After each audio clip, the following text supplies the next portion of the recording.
Springs Boys High School has kindly afforded me 10 minutes of your time this evening to somehow talk about inspiration. And I guess I'm talking to the boys here tonight. To somehow on this night that you will remember for years to come, offer you some sort of encouragement for the life you still have to live. Last night as I lay in my bed spooling through the many thoughts I have of my years at Springs Boys High, my school years and the years since, I began thinking about what it means to be a Springs boy. I thought of my own successes and my years on Talk Radio 702, and I thought of the path I took getting there. Talk show hosts and radio personalities don't always talk about their hometowns and their childhood memories. Talk show hosts prefer to deal with the issues of the day. When we have made it to the top of our chosen fields, it's very easy for our childhood days to become a distant memory and our hometowns a million miles away, in our minds at least. And it's a shame, really. I've always proudly been a Springs boy.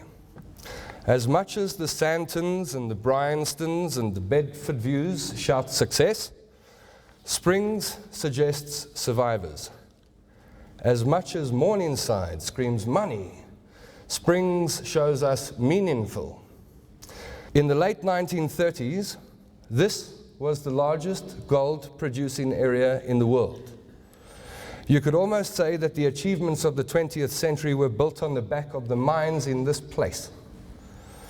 If it wasn't for Springs and the people of Springs, there would be no Kellogg's in our cereal bowls in the morning, no creepy crawlies in 90% of the world's swimming pools, no float glass in Africa. The only zinc producer on this continent is in this town. In the 40s, before the establishment of Kwatema, a young Hugh Masekela roamed the streets of Painville within a stone's throw of the town. Kwatema itself holds a rich history of resisting apartheid, prejudice, and racism, and is named after Richard Victor Selope Tema, a struggle hero. Penny Haynes and I share a birthday on Monday, 8th of November birth date. We also share the same hometown. This double Olympic gold medalist in swimming, holder of 14 swimming records and the only woman in history to complete the Olympic double of winning both the 100 meters and 200 meters breaststroke, was born here and went to school down the road. Nadine Gordimer, the very first South African to win a Nobel Prize for Literature and a Booker Prize recipient, was born in Springs and attended Veritas College. Fiona Coyne, born, raised, married in Springs. Rudy Bryson, South African cricketer, born, raised in Springs and attended this very school.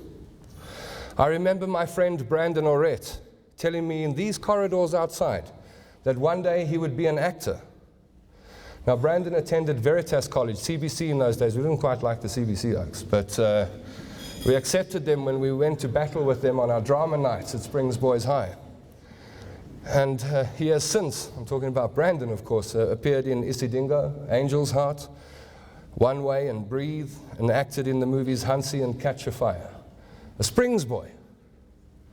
Springbok rugby players Dean Hall and Lawrence Sepaka grew up in Springs, with Dean attending Springs Boys High School.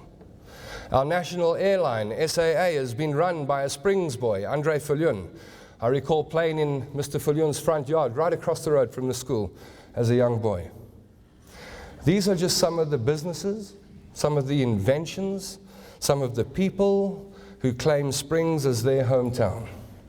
Now I could go on, but I'm not going to. I'm going to spare you that this evening. I'll finish off with a quick story. It's a true story, and it's got a happy ending. In 1986, I sat on that field over there.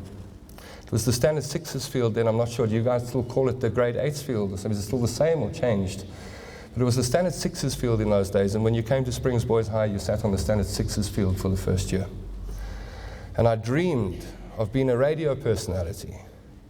And thanks to the help and encouragement of teachers like Dorian van Noort, Dennis Watson, and Diane Freeman, I went for it. I did it.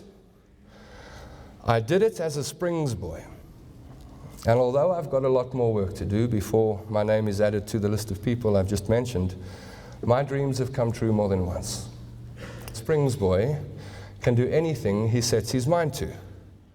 The Springs boy has energy, passion, and integrity. These are your roots, boys. The future is what you make of it. Take the best of what this town has given you. Take the best of what Springs has to offer and go for it. Pick a dream and follow it. You're a Springs boy. You're a Springs boy. Nothing on earth can stop a Springs boy. Remember that.